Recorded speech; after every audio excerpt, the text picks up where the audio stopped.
Oppo has added another model to its A series lineup in China, the Oppo A6k, and this one seems clearly aimed at users who care more about battery life than anything else.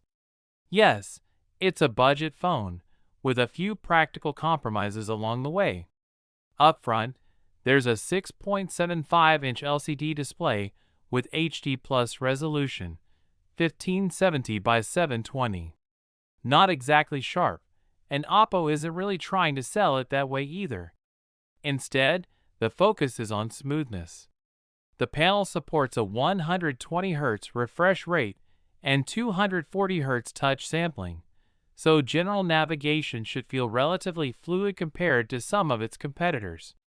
Brightness goes up to 900 nits typically, with a peak of 1125 nits. Anything over 1000 nits is quite impressive for an IPS panel, and should be enough for comfortable outdoor use. The phone runs on the MediaTek Dimensity 6300, a fairly familiar 5G chip in this segment. It's paired with LPDDR4X RAM and UFS 2.2 storage, so nothing unusual there. In terms of actual use, this should handle everyday tasks like calling, messaging, web browsing, video streaming, and even some lightweight games just fine. It's not built for heavy workloads, but that's kind of expected here.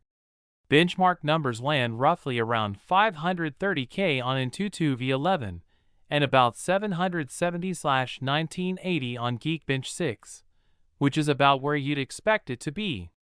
Cameras are fairly straightforward.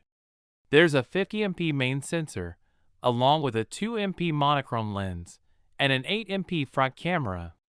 Nothing particularly ambitious, but it covers the basics. A side-mounted fingerprint sensor is also here, which honestly still feels quicker than in-display options at this price. The main talking point, though, is the battery. Oppo has gone with a 7000 mAh unit, which is hard to ignore.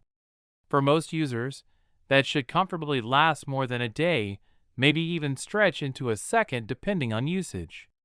Charging is rated at 45W SuperVOOC, with support for UFCS and a few other standards, so it's not locked to one ecosystem. It comes in Dawn Gold, Twilight Blue, and Seashell White in the home country. The phone comes in 3 different configurations and is currently available for sale in China.